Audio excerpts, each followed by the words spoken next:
한 남자가 검사 배지를 달았다. 축하 꽃다발이 쏟아졌고 플래시가 터졌으며 누군가는 그의 어깨를 두드리며 고생했다고 말했다. 그 남자는 웃었다. 깔끔하게, 적당하게 카메라가 있다는 걸 아는 사람처럼. 그런데 같은 날 한 여자는 산속에서 기어가고 있었다. 배터리가 1% 남은 휴대폰을 손에 쥔 채로 흙과 낙엽이 뒤섞인 경사면을 손바닥으로 짚으며 번호를 눌렀다. 112. 통화 연결음이 3번 울렸다. 그게 전부였다. 버려진 자리에 서다. 카페가 문을 닫는 시각은 자정이었지만 윤서연이 마지막 테이블을 닫고 환기팬을 끄는 건 언제나 새벽 1시 가까이였다. 손님이 남긴 커피잔에는 항상 한 모금쯤 남아있었고 그 안에 번진 립스틱 자국은 어떤 날은 진홍색이었다가 어떤 날은 산호색이었다. 서연은 그것을 보며 잠깐, 아주 잠깐, 낮에 누군가와 마주 앉아 커피를 마시는 일이 어떤 기분일지를 생각했다가 곧 행주로 닦아냈다. 생각이 길어지는 건 피곤할 때의 나쁜 버릇이었다. 앞치마를 벗어 개수대 옆에 걸고 외투를 집어드는 순간 휴대폰이 진동했다. 태훈이었다. 오늘 대리 있어? 서연은 잠깐 화면을 들여다봤다. 안부가 아니라 확인이었다. 오늘 대리 뛰는지, 즉 오늘 돈이 들어오는지를 묻는 방식이 그렇게 생겼다는 걸 그녀는 이미 알고 있었지만 아는 척하지 않았다. 응, 지금 나가. 늦게 들어갈 것 같아. 답장을 보내고 카페 뒷문을 잠갔다. 자물쇠가 한 번에 걸리지 않았다. 2번, 3번 돌린 끝에 딸깍 소리가 났고 그 소리가 새벽 골목에 짧게 울렸다가 사라졌다. 서연은 숨을 한 번 고르고 걸음을 옮겼다. 대리운전 앱에 접속하면 콜이 2~3개씩 쌓여 있었다. 유흥가 쪽 콜은 TV 붙는 경우가 있었지만 취객을 상대해야 했고 외곽 콜은 조용한 대신 새벽 2시에 홀로 걸어 돌아오는 길이 문제였다. 서연은 익숙하게 계산하며 첫 번째 콜을 수락했다. 도심 쪽 거리 14km 예상 수입만 2,000원. 한 달에 이 일만 해서는 어림도 없었지만 이 일을 빼면 더욱 어림이 없었다. 택시를 잡아 출발지로 이동하는 동안 창밖을 바라봤다. 도시는 새벽에도 꺼지지 않았다. 편의점 간판이 흰빛을 흘리고 가로등 아래 벤치에는 쪼그려 앉아 캔맥주를 마시는 남자가 있었으며 어딘가 높은 건물의 창에는 아직도 불이 켜져 있었다. 서연은 그 불빛을 보며 태훈을 생각했다. 그도 지금쯤 저런 불빛 아래 앉아 민법 조문을 외우고 있을 것이었다. 아니면 이미 잠들었거나 둘 중 어느 쪽이든 내일 아침에 그가 눈을 뜨면 세상은 어제와 같을 것이었고 서연은 그게 좋았다. 흔들리지 않는 것, 계속되는 것, 그것이 전부였다. 출발지에 도착해 차 열쇠를 넘겨받았다. 중형 세단, 운전석 시트가 앞으로 바짝 당겨져 있었다. 서연은 시트를 뒤로 밀고 백미러를 조정하고 안전벨트를 채웠다. 손님은 뒷좌석에서 이미 눈을 감고 있었다. 술 냄새가 차 안에 가득했고 히터가 3개 틀어져 있어서 공기가 텁텁했다. 서연은 창문을 1cm쯤 내리고 출발했다. 도착지는 은평구였다. 야간 도로는 막히지 않았고 내비게이션 목소리는 조용했으며 손님은 중간에 한 번 코를 골았다가 멈췄다. 목적지 근처로 접어들 무렵 서연의 오른쪽 무릎이 욱신거렸다. 오래 앉아서 운전할 때면 가끔 생기는 증상이었다. 오래 서 있어도 오래 걸어도 마찬가지였다. 그냥 피곤한 거라고 생각했다. 아니면 습기 탓이거나. 이 도시의 새벽은 어딘지 모르게 항상 축축했다. 차를 세우고 손님을 깨웠다. 남자는 멍한 얼굴로 지갑을 꺼내더니 영수증도 확인하지 않고 카드를 내밀었다. 단말기가 승인음을 냈다. 서연은 안녕히 가세요라고 말했고 남자는 아무 말 없이 내렸다. 차 문이 닫혔다. 서연은 다시 앱을 켰다. 다음 콜은 마포구였다. 3번째 콜을 끝냈을 때 시각은 새벽 3시 20분이었다. 서연은 지하철 첫 차가 시작되는 5시까지 2콜을 더 할 수 있었다.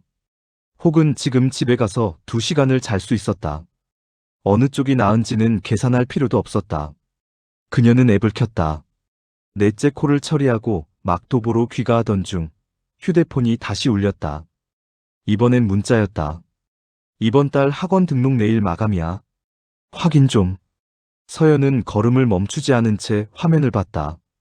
문자는 세 줄이었고 그중 고마워나 미안해는 없었다. 그녀는 엄지로 화면을 잠그고 다시 걸었다. 가로등 아래를 지날 때 그림자가 길어졌다가 짧아졌다. 저 멀리 편의점 유리 너머로 야간 알바생이 물건을 정리하고 있었다. 서연은 그 빛 속을 지나치면서 생각했다. 내일 아침엔 잠고 확인을 해야 한다. 과외 선생님이 이번 주 수업료를 아직 안 넣었으니까. 그리고 다음 주엔 공과금도 있었다. 무릎이 다시 욱신거렸다. 서연은 걸음을 늦추지 않았다. 태훈의 고시원 방은 창문이 없었다. 정확히는 창문이 있었지만 복도 쪽으로 난 작은 환기구가 전부였고 거기서 들어오는 빛은 형광등 불빛을 한 번 더 걸러낸 것처럼 희멀건 색이었다.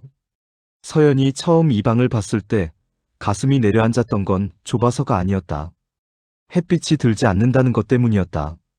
사람이 하루 종일 이 안에서 책만 보면 어떻게 되는 걸까? 라고 생각했지만 소리내어 말하지 않았다. 태우는 그런 말을 좋아하지 않았다. 걱정이 아니라 방해처럼 들린다고 했고 그 말이 맞을 수도 있다고 서연은 생각했다. 새벽 4시 반, 서연이 고시원 현관 비밀번호를 누르고 들어섰을 때 복도는 조용했다. 각 방의 문틈 아래로 빛이 새어나오는 곳도 있었고 완전히 꺼진 곳도 있었다. 서연은 발소리를 죽이며 태훈의 방 앞에 섰다. 문 아래로 빛이 보이지 않았다. 그녀는 잠깐 망설이다가 조심스럽게 문을 열었다. 태훈은 책상에 엎드려 잠들어 있었다. 민법 조문집이 펼쳐진 채로 그의 팔 아래 깔려 있었고 형광 마커가 손에서 미끄러져 바닥에 떨어져 있었으며 책상 모서리엔 빈 믹스커피 봉지가 2개 구겨진 채 놓여 있었다. 서연은 방 안에 서서 그 장면을 한동안 바라봤다. 잠든 태훈의 뒷모습은 어딘지 어려 보였다. 어깨가 구부정하게 내려앉아 있었고 목이 불편한 각도로 꺾여 있었으며 숨소리가 약간 거칠었다. 깨워야 하나 생각했다가 그냥 뒀다. 그게 지금 그가 가진 것 중 가장 값진 것일 수도 있었으니까. 서연은 가방에서 도시락을 꺼냈다. 카페 마감 전에 남은 재료로 싼 주먹밥 2개와 계란말이, 그리고 반찬통에 담긴 멸치볶음이었다. 온기가 완전히 빠져 있었다. 전자레인지에 돌리려고 방문을 열었다가 복도 공동전자레인지 앞에 메모가 붙어 있는 걸 봤다.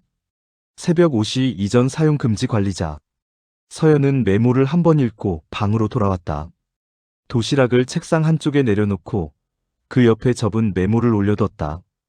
아침에 전자레인지 돌려서 먹어. 학원 가기 전에 꼭. 그리고 잠깐 볼펜을 쥔 채 멈췄다가 더 쓰지 않았다. 식었다는 말도 고생한다는 말도 사랑한다는 말도 적지 않았다. 그 말들이 지금 이 공간에 어울리는지 확신할 수 없었고 확신할 수 없는 말은 쓰지 않는 것이 서연의 방식이었다. 자리에서 일어서려는데 태훈의 책상 위에 펼쳐진 일정표가 눈에 들어왔다. 스터디 일정이었다. 월수금은 도서관, 화목은 학원, 그리고 토요일 오후 2시에 굵은 글씨로 적혀있는 이름 하나. 연주. 서연은 그 글자를 봤다.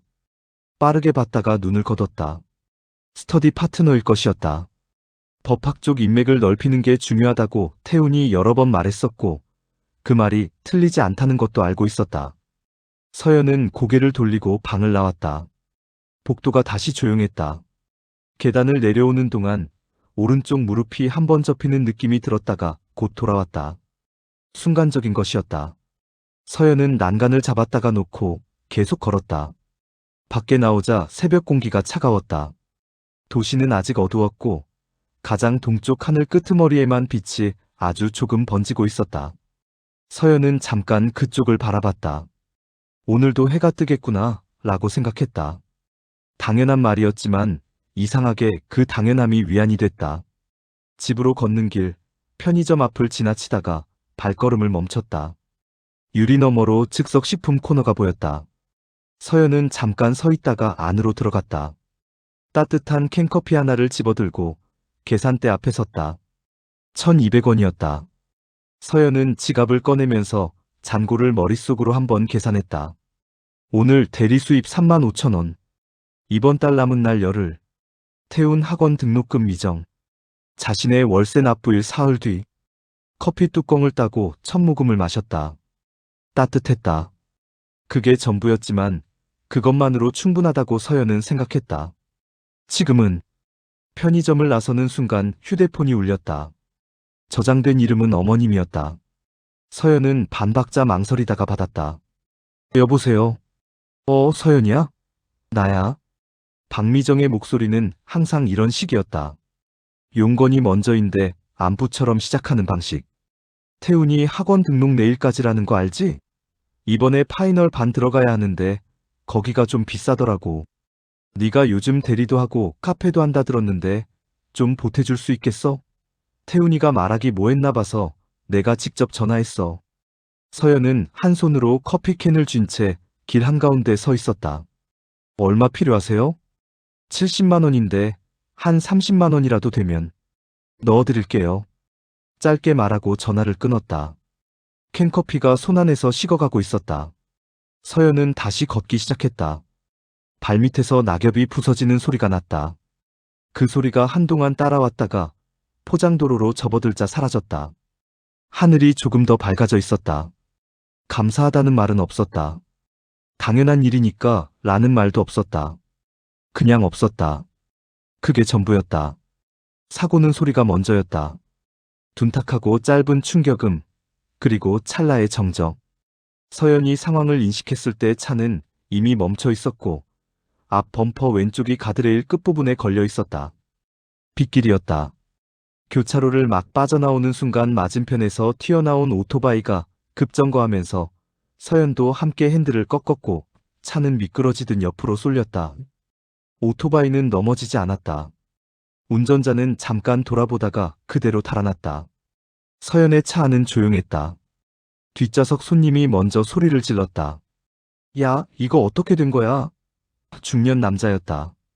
술이 덜 깬 목소리였고 분노가 빠르게 올라오는 종류의 목소리였다. 서연은 심호흡을 한 번 했다. 무릎이 이상했다. 핸들을 꺾을 때 계기판 아래 패널의 오른쪽 무릎이 부딪혔고 그 순간 뭔가 잘못됐다는 느낌이 왔는데 그것이 정확히 어떤 잘못인지는 아직 몸이 말해주지 않고 있었다. 충격 직후의 무감각이라는 걸 서연은 알고 있었다. 이 조용함은 오래가지 않는다. 죄송합니다. 서연은 천천히 말했다. 잠깐 내려서 확인할게요. 차 문을 열고 발을 내딛는 순간 오른쪽 무릎이 꺾였다. 순간적인 것이었지만 뚜렷했다. 빗속에서 서연은 차 문을 붙잡고 잠깐 서 있었다. 통증이라기보다는 무언가 제자리에 없는 느낌, 관절이 아니라 더 깊은 곳에서 오는 감각이었다. 그녀는 이를 악물고 차 앞쪽으로 걸어갔다. 다행히 범퍼 긁힘이 전부였다. 가드레일은 도색이 벗겨진 정도였고 에어백은 전개되지 않았다. 손님은 내리지도 않은 채 창문만 내리고 소리를 높이고 있었다. 보험 처리를 하고 손님을 다른 차에 넘기는데 30분이 걸렸다. 서연은 그 30분 동안 빗속에 서서 전화를 2번 받고 사진을 6장 찍고 서류에 서명을 했다. 오른쪽 무릎은 체중을 실을 때마다 무언가 미끄러지는 듯한 느낌을 줬고 그 느낌이 점점 선명해지고 있었다. 서연은 되도록 왼발에 힘을 실어 서 있었다. 빗물이 외투 안으로 스며들었고 머리카락이 이마에 달라붙었으며 발끝이 젖었다. 손님이 마지막으로 한마디 더 했다. 다음엔 조심해요. 서연은 고개를 숙였다. 차를 갓길에 세우고 태훈에게 전화를 걸었다. 새벽 2시 57분이었다. 신호가 4번 갔다. 5번째에 연결됐다. 응. 잠이 덜 깬 목소리였다. 서연은 잠깐 말을 고르다가 짧게 말했다. 나 사고 났어. 크진 않은데 무릎을 좀 다쳤어. 침묵이 있었다. 길지 않은 침묵이었지만 그 안에 무언가 계산되고 있다는 느낌이 드는 종류의 침묵이었다. 많이 다쳤어? 태훈이 물었다. 걱정보다 확인에 가까운 톤이었다. 모르겠어. 병원 가봐야 할 것 같아. 또 침묵이 있었다. 이번엔 더 짧았다. 지금이 중요한 시기야. 태훈의 목소리는 차분했다. 화가 난 것도 냉정한 것도 아닌 설명하는 목소리였다. 모레 모의고사야? 내가 거기까지 가면 내일 컨디션이 무너져. 알지? 서연은 차 안에 앉은 채 빗소리를 들었다. 빗방울이 앞 유리를 두드리는 소리가 일정한 리듬을 만들었다가 흩어졌다가 했다. 태훈의 말이 틀린 건 아니었다. 모의고사는 중요했고 컨디션은 중요했으며 지금이 중요한 시기라는 것도 사실이었다. 서연은 이 모든 것을 알고 있었다. 알면서도 그 순간 이상하게 아무 말도 나오지 않았다. 알았어. 서연이 말했다. 혼자 갈게. 미안. 태훈이 말했다. 끝나면 연락해. 통화가 끊어졌다. 서연은 화면이 꺼진 휴대폰을 잠깐 내려다봤다. 빗소리가 계속됐다. 발끝이 차가웠다. 무릎은 이제 선명하게 아팠다. 가만히 앉아 있어도 욱신거리는 단계로 넘어와 있었고 체중을 싣지 않아도 느껴지는 통증이라는 건 조금 다른 이야기라는 것을 서연은 몸으로 알고 있었다. 그녀는 앱을 열어 오늘 대리 일정을 마감 처리했다. 더 이상 운전은 무리였다. 응급실은 집에서 2정거장 거리의 동산대학병원이었다. 서연은 택시를 잡았다. 조수석에 타면서 오른발을 올릴 때 무릎이 날카롭게 반응했고 그 순간 입술을 깨물었다. 소리가 나지 않도록. 응급실은 새벽에도 사람이 있었다. 대기번호를 뽑고 플라스틱 의자에 앉았다. 형광등이 지나치게 밝았고 어디선가 아이가 울고 있었으며 소독약 냄새가 공기에 배어 있었다. 서연은 젖은 외투를 입은 채 두 손을 무릎 위에 얹고 앞을 바라봤다. 오른쪽 무릎 위에는 손을 얹지 않았다. 눌리는 것만으로도 이미 충분히 아팠다. 진단은 1시간 뒤에 나왔다. 신경압박, 인대 미세 손상, 경과 관찰 필요. 의사는 빠르게 말했고 서연은 천천히 들었다. 수술까지는 아니지만 재활이 필요하다는 것, 충격을 주지 않는 것이 중요하다는 것, 무리하면 만성으로 간다는 것. 서연은 메모 없이 다 기억했다. 기억력이 좋아서가 아니라 이것이 중요하다는 걸 알았기 때문이었다. 귀가는 새벽 5시였다. 지하철 첫 차가 막 운행을 시작하는 시각이었다. 서연은 목발 대신 압박붕대를 감은 채 역 계단을 내려갔다. 난간을 잡았다. 한 칸씩 내려갔다. 플랫폼에 사람이 거의 없었고 지하철이 들어오는 바람이 차가웠다. 문이 열리고 서연은 올라탔다. 창가 자리에 앉아 유리에 머리를 기댔다. 터널이 지나갔다. 어둠이 지나갔다. 태훈에게서 연락은 오지 않았다. 빗소리도 이미 멈춰 있었다. 태훈이 합격한 날 서연은 그 소식을 문자로 받았다. 됐어. 2글자였다. 느낌표도 없었고 전화도 없었으며 이름도 없었다. 서연은 카페 마감 중이었다. 행주로 테이블을 닦다가 진동을 느끼고 휴대폰을 꺼내 화면을 봤고 그 2글자를 3번 읽었다. 첫 번째는 확인으로, 두 번째는 실감으로, 세 번째는 무언가를 다잡으려는 듯이. 그리고 그녀는 행주를 다시 들었다. 테이블이 아직 1개 남아 있었다. 축하 자리는 사흘 뒤였다. 태훈의 어머니 미정이 잡은 식당이었다. 지방에서 올라온 친척 2명과 미정, 태훈, 그리고 서연이었다. 서연은 그날 카페 조퇴를 냈다. 점장이 눈살을 찌푸렸지만 허락했다. 서연은 지하철 2정거장 거리의 식당으로 걸어가면서 오른쪽 무릎이 계단을 내려갈 때마다 보내는 신호를 무시했다. 압박 붕대는 항상 감고 있었고 진통제는 하루 2알로 맞춰두고 있었다.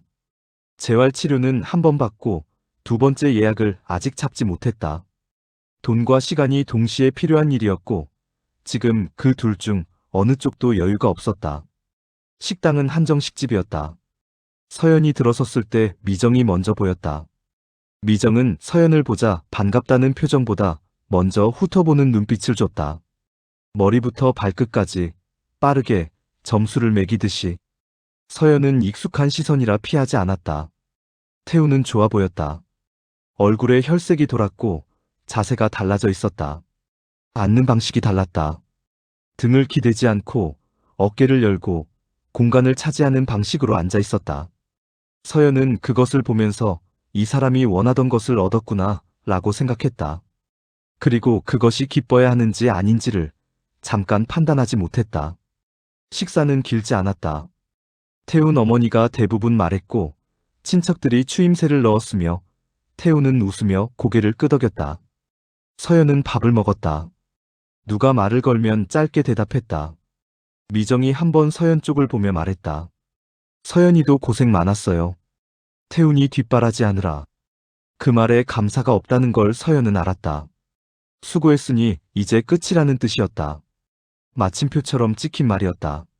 서연은 아니에요라고 말하고 물을 마셨다. 그날 밤 태훈이 서연의 고시원 앞에서 기다리고 있었다.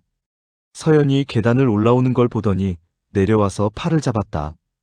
다리 때문에 천천히 오르는 걸 봤을 것이었다. 서연은 팔을 빼지 않았다. 두 사람은 말없이 계단을 올라갔다. 방에 들어와 외투를 걸고 나서 태훈이 먼저 말했다. 많이 아파? 서연은 압박붕대를 푸는 손을 멈추지 않으며 말했다. 괜찮아. 재활 치료받고 있어.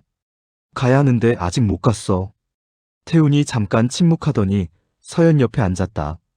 가까운 거리였다. 오랫동안 이 거리로 앉지 않았던 것 같다는 생각이 스쳤다가 사라졌다. 지인 중에 재활 쪽으로 진짜 잘 보는 사람 있대. 태훈이 말했다.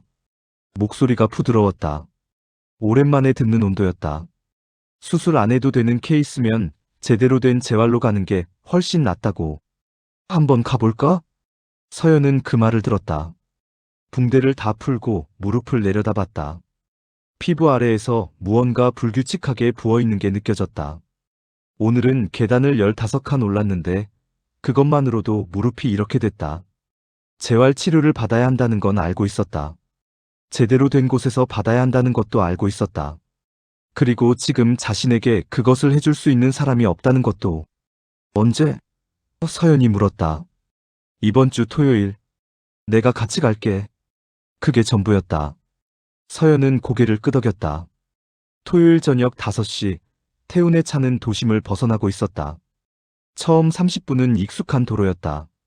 국도를 타고 외곽으로 나가는 길이었고, 서연은 내비게이션 화면을 한번 봤다가 시선을 창밖으로 옮겼다. 도시가 뒤로 물러나고 있었다. 건물들이 낮아지고 간격이 넓어지고 논과 밭이 섞이기 시작했다. 저녁 하늘이 주황과 회색 사이 어딘가였다. 40분이 지나자 도로가 좁아졌다. 산이 가까워지기 시작한 건 그 무렵부터였다. 도로 양쪽으로 나무가 늘어섰고 가로등 간격이 벌어졌으며 반대편 차선에서 오는 차가 거의 없었다. 서연은 내비게이션을 다시 봤다. 목적지까지 남은 거리가 14km였다. 서연은 그 숫자를 보면서 처음으로 이상하다는 느낌을 받았다. 재활 치료를 받는 곳이 왜 이렇게 외진 곳에 있는 걸까? 물어보려다가 태훈이 먼저 말했다. 거기 원래 유명한 데야. 공간이 넓어야 해서 외곽에 있대. 확인을 기다리지 않은 설명이었다. 서연은 고개를 끄덕이지 않았다. 다만 창밖을 봤다. 나무들이 빠르게 지나갔다. 50분이 넘어가자 통신이 끊겼다. 서연의 휴대폰 화면 상단에서 통신사 신호가 사라졌다. 한 칸이 깜빡이다가 없어졌다. 서연은 화면을 봤다. 그리고 태훈을 봤다. 태훈은 앞을 보고 있었다. 표정이 없었다. 운전하는 사람의 얼굴이었는데 서연이 알던 운전하는 태훈의 얼굴이 아니었다. 무언가 다른 것이 그 얼굴에 있었다. 서연은 그게 무엇인지 이름을 붙이기 전에 이미 알고 있었다. 태훈아, 어디 가는 거야? 이번엔 질문이 아니었다. 차가 속도를 줄였다. 산악도로 안쪽으로 꺾어 들어가는 비포장 구간이었다. 자갈이 타이어 아래서 부서지는 소리가 났다. 헤드라이트가 나무 사이를 비췄다. 서연은 문 손잡이에 손을 얹었다. 차가 달리고 있었다.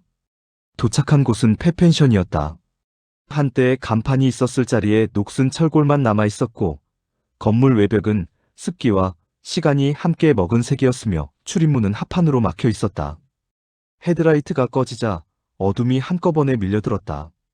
서연은 그 어둠 속에서 건물을 바라봤다. 냄새가 났다.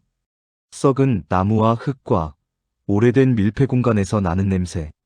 사람이 살지 않는 곳의 냄새. 태훈이 차문을 열었다. 조수석 쪽으로 돌아와서 문을 열었다. 서연의 팔을 잡았다. 내리는 걸 돕는 것처럼 잡았다. 서연은 저항하지 않았다.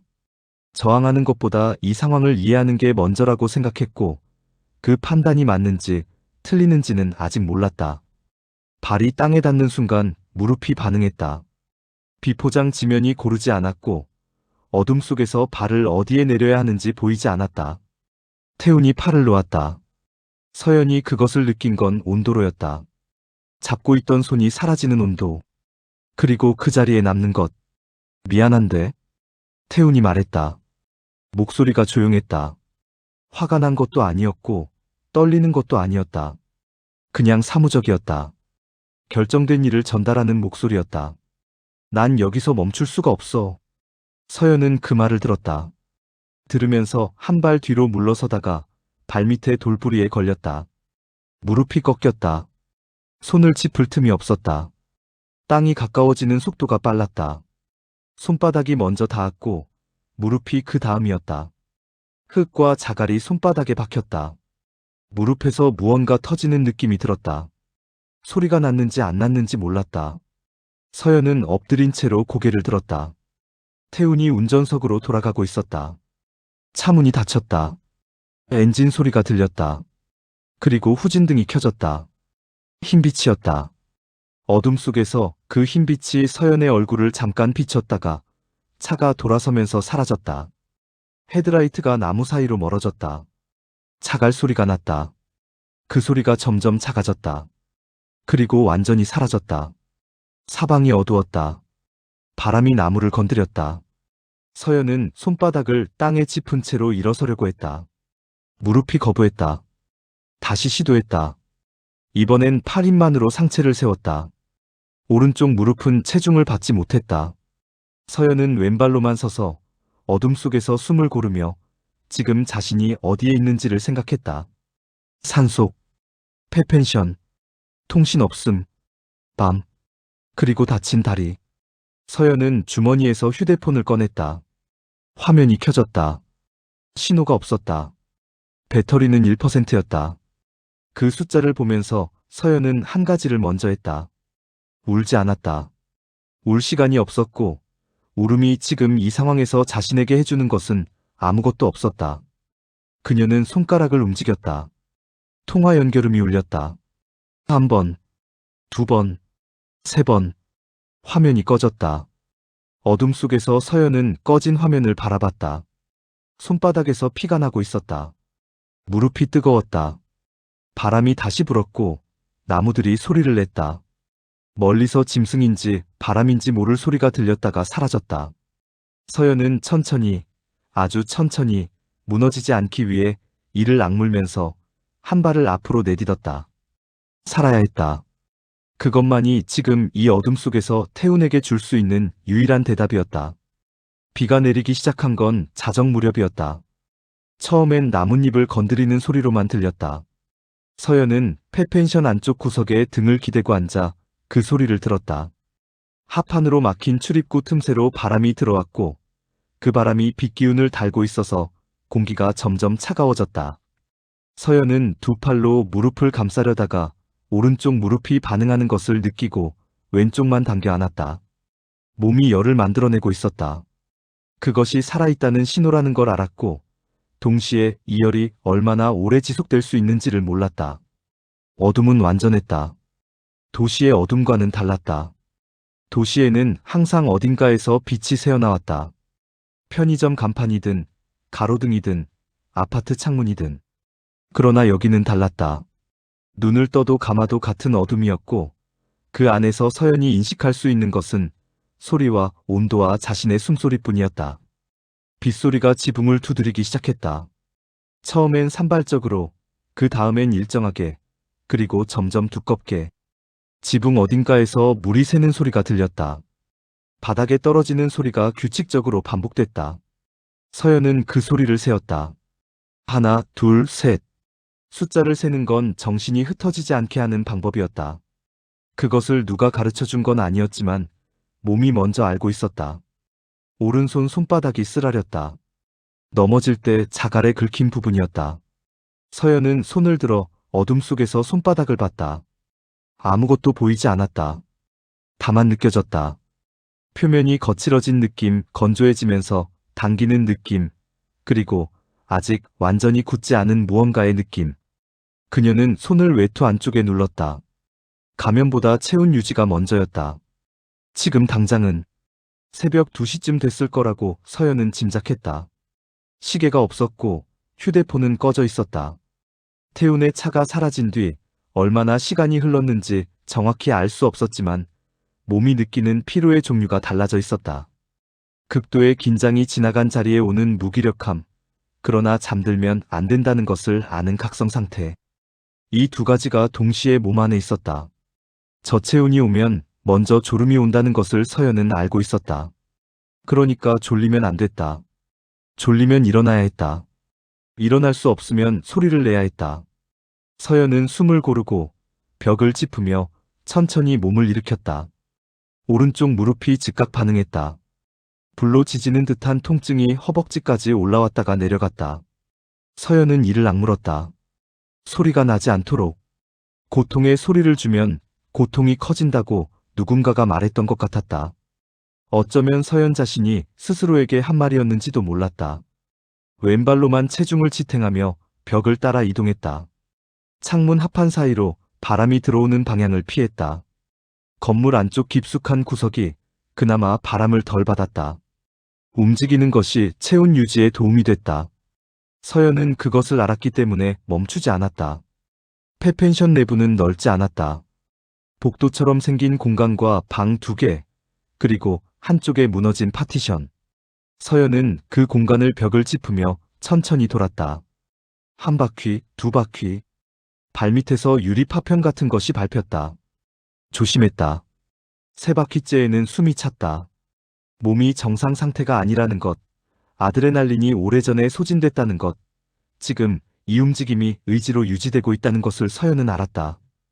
그리고 알면서 계속했다.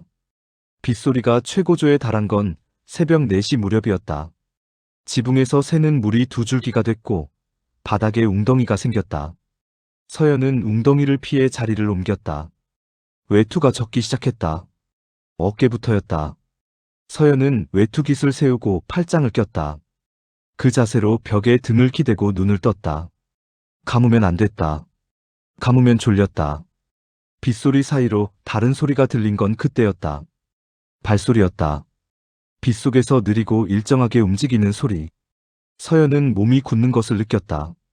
소리는 건물 쪽으로 가까워지고 있었다. 짐승의 발소리와 달랐다. 무게 중심이 2발이었다. 서연은 숨을 참았다. 합판문이 흔들렸다. 그리고 빛이 들어왔다. 랜턴이었다. 손에 든 소형 랜턴. 그 빛이 서연의 얼굴을 찾아오는데 오래 걸리지 않았다. 빛 뒤에 사람이 있었다. 노인이었다. 여자였다. 비옷을 입고 있었고 허리춤에 작은 채집 바구니를 달고 있었으며 랜턴을 든 손이 흔들리지 않았다. 그 사람은 서연을 보고 멈췄다. 그리고 서연을 위아래로 한번 훑었다. 놀라지 않았다. 그것이 서연이 첫 번째로 인식한 것이었다. 이 어둠 속에서, 이 빛 속에서 폐펜션 안에 쓰러진 사람을 보고도 이 사람은 놀라지 않았다. 소리를 지르지도 않았고 뒷걸음치지도 않았으며 과도하게 반응하지도 않았다. 그냥 봤다. 그리고 말했다. 걸을 수 있어? 목소리가 건조했다. 낮고 평평한 목소리였다. 감정이 없는 게 아니라 감정을 오래전에 가라앉힌 사람의 목소리였다. 서연은 그 목소리를 들으면서 이상하게도 긴장이 풀렸다. 동정이 없어서였다. 불쌍히 여기는 목소리는 서연을 약하게 만들었다. 그러나 이 목소리는 달랐다. 걸을 수 있느냐고 물었다. 지금 당장 필요한 것만 물었다. 조금요? 서연이 말했다. 노인은 고개를 끄덕이고 랜턴을 서연 쪽으로 내밀었다. 잡아. 서연은 랜턴을 잡았다. 노인이 서연의 왼팔 아래로 어깨를 들어밀었다. 작은 체구였지만 단단했다. 근육이 오래 쓰인 사람의 단단함이었다. 두 사람은 빗속으로 나갔다. 서연의 오른발이 땅에 닿을 때마다 무릎이 비명을 질렀고 그때마다 서연은 숨을 짧게 끊으며 버텼다. 노인은 서연의 속도에 맞춰 걸었다. 재촉하지 않았다. 설명하지 않았다. 그냥 같은 속도로, 같은 방향으로 걸었다. 산길이 끝나는 곳에 불빛이 있었다. 작은 오두막이었다. 창문으로 따뜻한 빛이 새어나왔다. 서연은 그 빛을 보면서 처음으로 오늘 밤 죽지 않겠구나 라고 생각했다. 감사한 마음이 올라왔다가 그 아래에서 다른 것이 올라왔다. 더 오래되고 더 단단한 것. 분노였다. 그러나 지금은 그것을 꺼낼 때가 아니었다. 서연은 그것을 다시 안으로 밀어넣었다. 잘 간수해야 할 것들이 있었다. 오두막 문이 열렸다. 따뜻한 공기가 밀려나왔다. 서연은 문턱을 넘었다. 오두막 안은 좁았지만 어지럽지 않았다. 모든 것이 제자리에 있었다.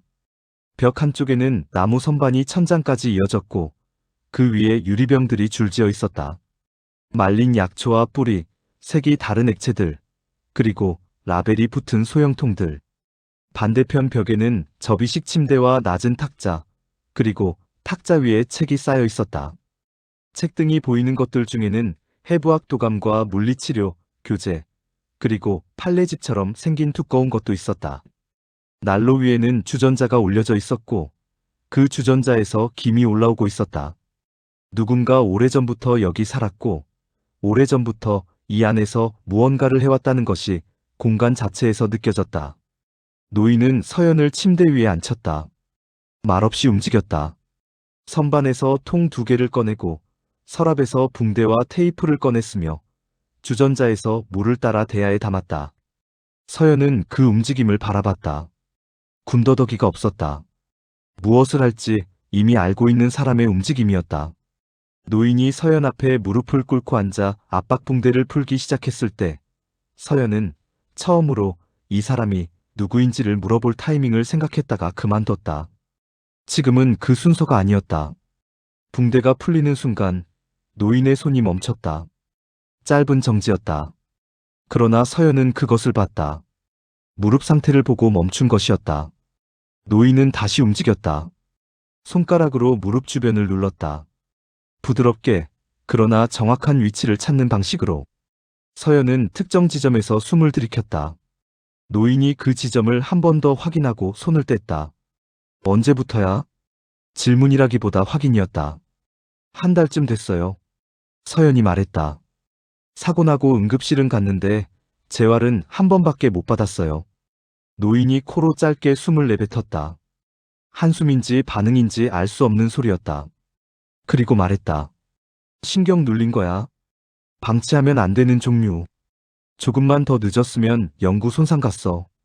서연은 그 말을 들었다. 영구 손상. 2글자가 공기 속에 잠깐 떠 있었다가 내려앉았다. 서연은 그것을 받아들였다. 무너지지 않고 이미 최악의 밤을 버티고 온 몸이었다. 이 말이 그것보다 더 나쁜 것은 아니었다. 고칠 수 있어요? 노인이 서연을 봤다. 처음으로 제대로 마주친 시선이었다.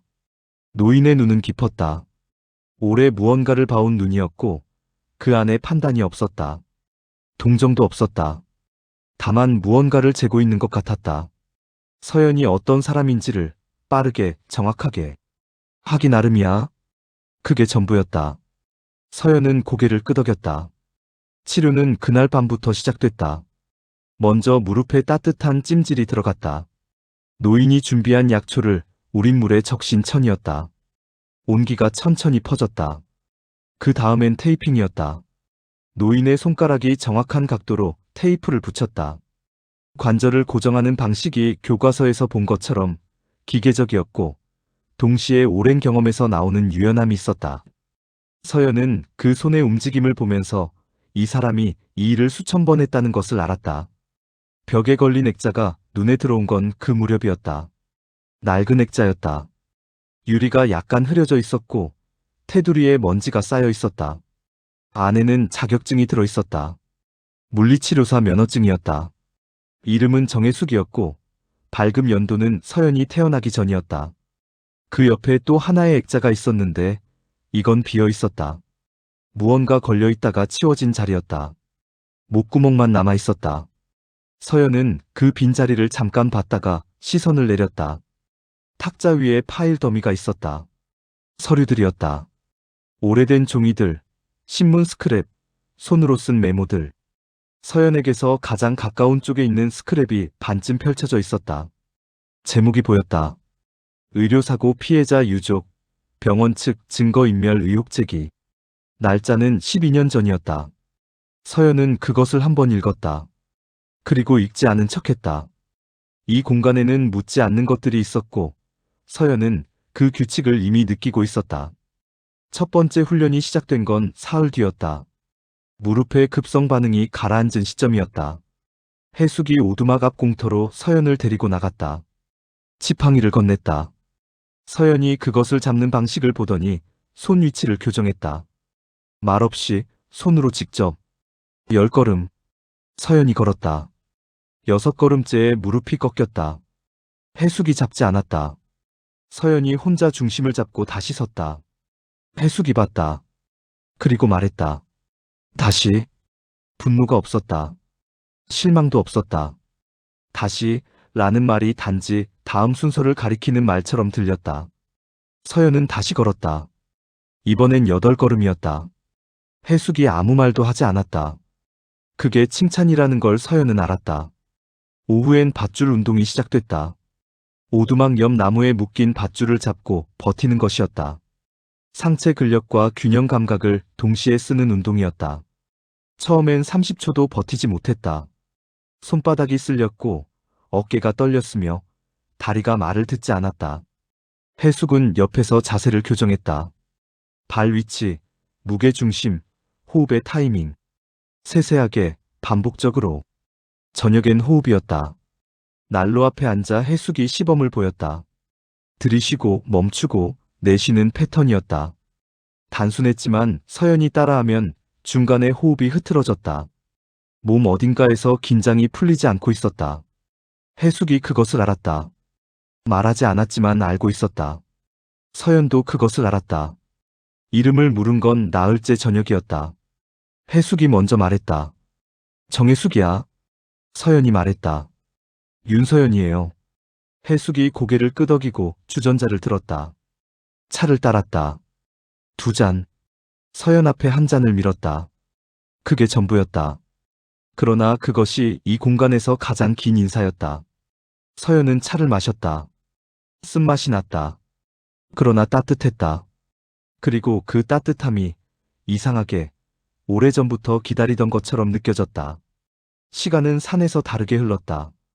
도시에서의 시간은 알람과 마감과 입금일로 나뉘어 있었고 그 경계들이 하루를 잘게 쪼개서 서연이 숨 쉴 틈 없이 다음 칸으로 밀려가게 만들었다. 그러나 여기서는 달랐다.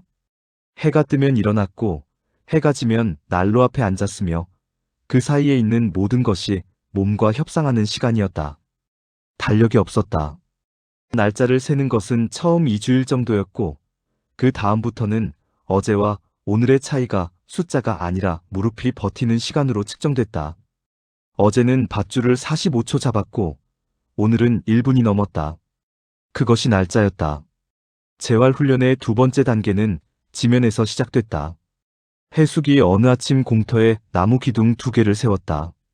서연의 어깨 높이쯤 되는 기둥이었고 사이 간격은 서연이 팔을 벌렸을 때의 너비였다.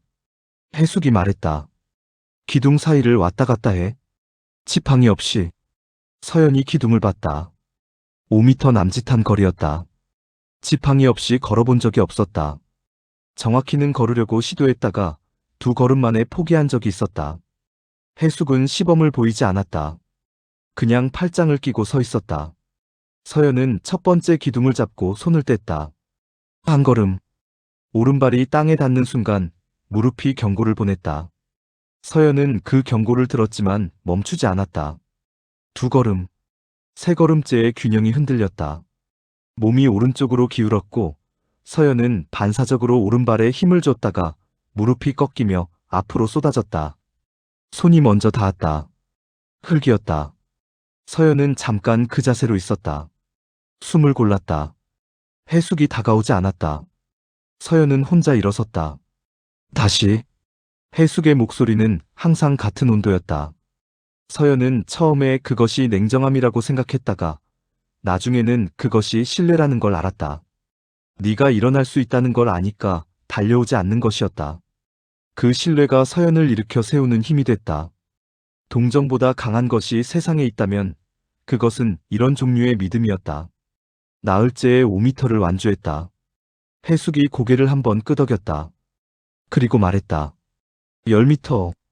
서연은 웃지 않았다. 웃을 틈이 없었다. 거리가 늘어났고 지면이 고르지 않은 구간이 추가됐으며 나중에는 경사면이 포함됐다. 비가 오는 날도 훈련은 멈추지 않았다. 젖은 지면에서 균형 잡는 법을 따로 배워야 했기 때문이었다. 서연의 손바닥과 무릎에는 항상 새로운 긁힘이 생겼고 그것이 아물면 또 생겼다. 해숙은 저녁마다 상처를 소독했다. 말없이 정확하게. 밤이 문제였다. 낮에는 몸이 바빴다.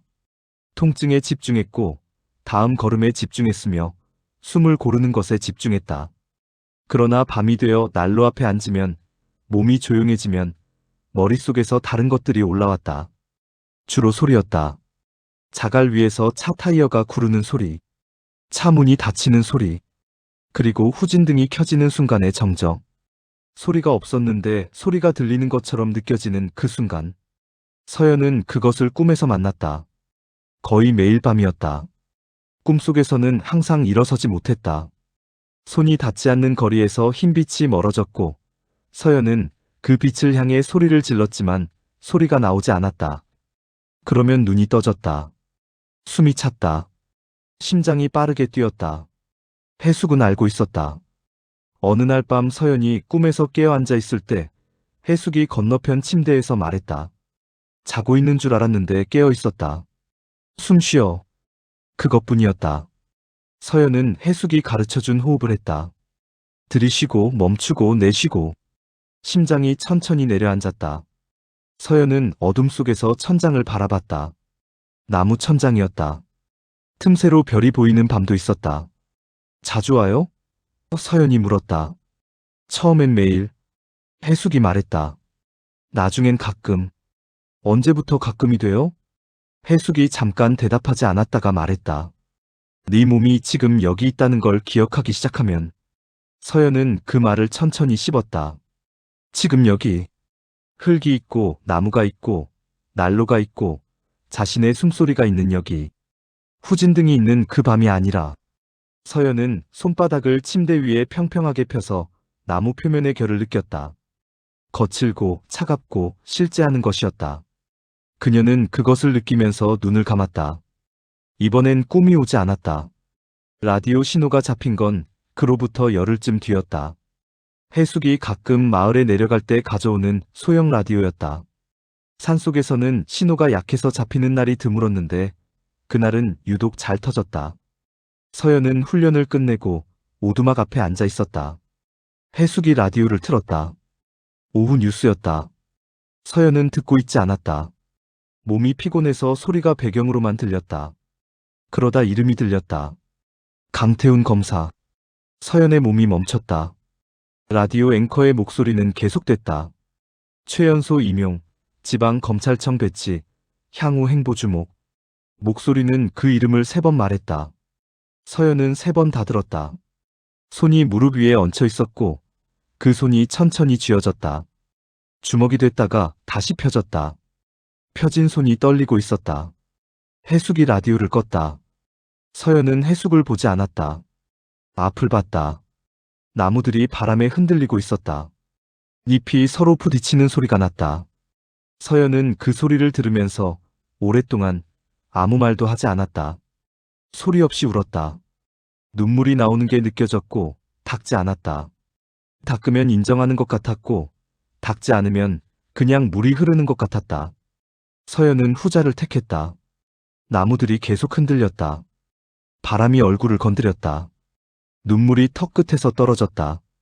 그게 마지막이었다. 서연은 소매로 얼굴을 닦았다. 한 번 천천히. 그리고 두 손을 무릎 위에 평평하게 펴서 내려다봤다. 손바닥에 굳은 살이 생겨 있었다. 밧줄 때문이었고 나무 기둥 때문이었으며 넘어질 때마다 땅을 짚어서였다. 이 손이 지난 몇 주 동안 한 일들이 그 안에 새겨져 있었다. 서연은 생각했다. 복수가 아니었다. 그 이름을 들었을 때 올라온 것이 복수심이라면 더 단순했을 것이었다. 그러나 그것은 달랐다. 더 넓고 더 차가우며 더 오래 가는 것이었다. 그 남자가 가져간 것들을 다시 가져오는 것. 다리만이 아니었다. 시간이었고 새벽이었으며 카드 단말기 소리였고 식어가던 도시락이었다. 그 모든 것을 돌려받는 것. 돌려받을 수 없다면 그것들이 헛되지 않았다는 것을 증명하는 것. 내 인생을 회수하는 것. 서연은 자리에서 일어섰다. 지팡이를 짚지 않았다. 무릎이 반응했지만 허락 범위 안의 반응이었다. 서연은 오두막 문을 열고 안으로 들어갔다. 해숙이 탁자 앞에 앉아 있었다. 서연을 봤다. 서연이 말했다. 공부하고 싶어요. 재활 말고. 법이요. 그리고 피해자 지원제도. 해숙이 서연을 봤다. 아까와 같은 눈이었다. 재고, 측정하는 눈. 그러나 이번엔 그 안에 다른 것이 있었다. 아주 작은 것이었지만 서연은 보았다. 앉아. 해숙이 말했다. 그리고 탁자 위의 파일 더미 중 하나를 서연 쪽으로 밀었다. 해숙이 처음으로 자신의 이야기를 꺼낸 건 밤이었다. 서연이 파일을 펼쳐 읽기 시작한 지 사흘째 되는 저녁이었다. 난로에 장작이 들어가 있었고 불빛이 오두막 안을 주황빛으로 물들이고 있었으며 창밖에서는 바람이 나무를 흔드는 소리가 낮게 깔려 있었다. 해숙은 차를 2잔 만들고 서연 앞에 한 잔을 밀었다. 서연은 파일에서 눈을 들었다. 해숙이 자기 잔을 손으로 감싸며 앉았다. 그 자세가 무언가를 말하려는 사람의 자세였다. 서연은 파일을 덮었다. 해숙이 말을 시작하는 방식은 서두가 없었다. 나도 병원에 있었어. 그것이 첫 문장이었다. 서연은 기다렸다. 해숙은 차를 한 모금 마시고 계속했다. 재활 전문 병원이었다. 20년을 일했다. 환자들이 다시 걷는 것을 보는 게 좋았고 그 일이 자신에게 맞다고 생각했다. 그러던 어느 해에 사건이 생겼다. 환자가 죽었다. 의료진의 과실이었다. 해숙은 그것을 알았고 기록을 봤으며 증거가 있었다. 병원 측은 은폐를 선택했다. 해숙에게 서명을 요구했다. 사건을 다른 방식으로 기록하는 서류였다. 해숙은 서명하지 않았다. 그 다음은 해숙이 말했다. 시스템이 어떻게 돌아가는지 배웠지. 목소리가 흔들리지 않았다. 오래전에 흔들림이 끝난 이야기였다. 병원은 해숙을 해고했다. 해고 사유는 따로 만들어졌다. 해숙이 제출한 진술서는 수사 과정에서 누락됐다. 담당 검사는 무혐의 처분을 내렸고 그 검사가 이후 어느 로펌으로 갔는지는 나중에 알았다. 해숙은 행정소송을 냈다. 졌다. 민사소송을 냈다. 오래 걸렸고 결국 조정으로 끝났다. 조정 금액은 해숙이 들인 소송 비용보다 적었다. 그래서 여기 온 거예요? 서연이 물었다. 도망친 거야. 해숙이 말했다. 망설임이 없었다. 그걸 도망이라고 부르는 게 맞아. 포장하면 나한테 거짓말하는 거니까. 서연은 그 말을 들었다. 도망. 해숙이 그 단어를 쓰는 방식에는 수치심이 없었다. 사실을 사실로 부르는 방식이었다. 서연은 그것이 오히려 용기처럼 느껴졌다. 자신이 한 일을 정확한 이름으로 부를 수 있는 것. 근데 왜 다시 가르치는 거예요? 서연이 말했다. 질문이 아니라 확인이었다. 해숙이 서연을 봤다. 네가 살아남았잖아. 짧은 말이었다. 그러나 그 안에 많은 것이 들어있었다. 서연은 그것을 다 이해하려고 하지 않았다. 이해하려고 서두르면 놓치는 것들이 있었다. 해숙이 파일 더미 중 하나를 집어 서연 앞에 펼쳤다. 손으로 쓴 메모들이었다. 빼곡한 필체였다. 피해자 지원 제도, 법률구조공단 신청 절차, 형사고소와 민사소송의 차이, 증거보전 신청 방법. 해숙이 수십 년에 걸쳐 직접 부딪히며 모은 것들이었다. 교과서에는 없는 내용들이었다. 제도가 어떻게 작동하는지가 아니라 제도가 어떻게 작동하지 않는지, 그리고 그 틈새에서 무엇을 할 수 있는지가 적혀 있었다. 읽어. 해숙이 말했다. 외워. 그리고 네 것으로 만들어. 서연은 첫 페이지를 폈다. 그날부터 낮은 훈련이었고 밤은 공부였다. 해숙이 가진 것들은 생각보다 많았다. 물리치료 교재만이 아니었다. 재활의학 논문들, 장애인 복지법 조문집, 범죄 피해자 보호법 해설서, 그리고 해숙 자신이 손으로 정리한 사례 노트들. 서연은 그것들을 순서대로 읽지 않았다. 필요한 것부터 읽었다. 자신의 사건에 적용되는 것부터, 자신과 같은 상황에 있는 사람들에게 해당되는 것부터. 읽다가 모르는 것이 나오면 해숙에게 물었다. 해숙은 항상 대답했다. 길게 설명하지 않았다. 핵심만 짚었다. 서연은 그 핵심을 받아서 나머지를 혼자 채웠다. 몸도 계속 달라지고 있었다. 밧줄을 3분 이상 잡을 수 있게 됐고, 경사면을 지팡이 없이 오를 수 있게 됐으며, 비 오는 날 젖은 지면에서도 균형을 잃지 않게 됐다. 무릎의 통증은 사라지지 않았다. 해숙은 처음부터 말했었다. 사라지지 않을 수도 있다고. 그러나 통증과 함께 사는 법을 배울 수 있다고. 서연은 그 말이 처음엔 위로처럼 들렸다가 나중엔 사실처럼 들렸다. 위로와 사실은 다른 것이었고 사실 쪽이 더 오래갔다. 파일 더미 안에서 신문 스크랩을 다시 발견한 건 어느 밤이었다. 전에 한번 봤던 것이었다. 의료사고 피해자 유족 기사였다. 이번엔 제대로 읽었다. 기사 끝에 취재기자 이름이 있었다. 한지훈. 당시 지역 일간지 사회부 기자였고 기사는 연속기획이었다. 두 번째, 세 번째 기사도 스크랩돼 있었다. 서연은 그 이름을 한 번 더 봤다가 파일을 덮었다. 지금 당장 필요한 이름은 아니었다. 그러나 기억해야 할 이름이라는 느낌이 들었다. 서연은 기억력이 좋았다. 필요하다고 판단한 것은 잊지 않았다. 그날이 온 건 그로부터 일주일쯤 뒤였다. 해숙이 아무 예고 없이 아침 훈련 장소에 나오지 않았다. 서연은 혼자 공터에 나갔다. 나무 기둥 2개가 세워져 있었다. 지팡이는 오두막 안에 있었다. 서연은 가지러 가지 않았다. 첫 번째 기둥 앞에 섰다. 손을 대지 않았다. 그냥 섰다. 한 걸음을 뗐다. 오른발이 땅에 닿았다. 무릎이 반응했다. 서연은 그 반응을 들었지만 멈추지 않았다. 두 번째 걸음. 이번엔 왼발이었다. 균형이 흔들리지 않았다. 세 번째 걸음. 오른발이 다시 땅을 밟았다. 무릎이 버텼다. 서연은 멈췄다. 세 걸음이었다. 완전한 회복이 아니었다. 통증도 있었고 무릎이 내일 어떤 상태일지도 몰랐다. 그러나 세 걸음이었다.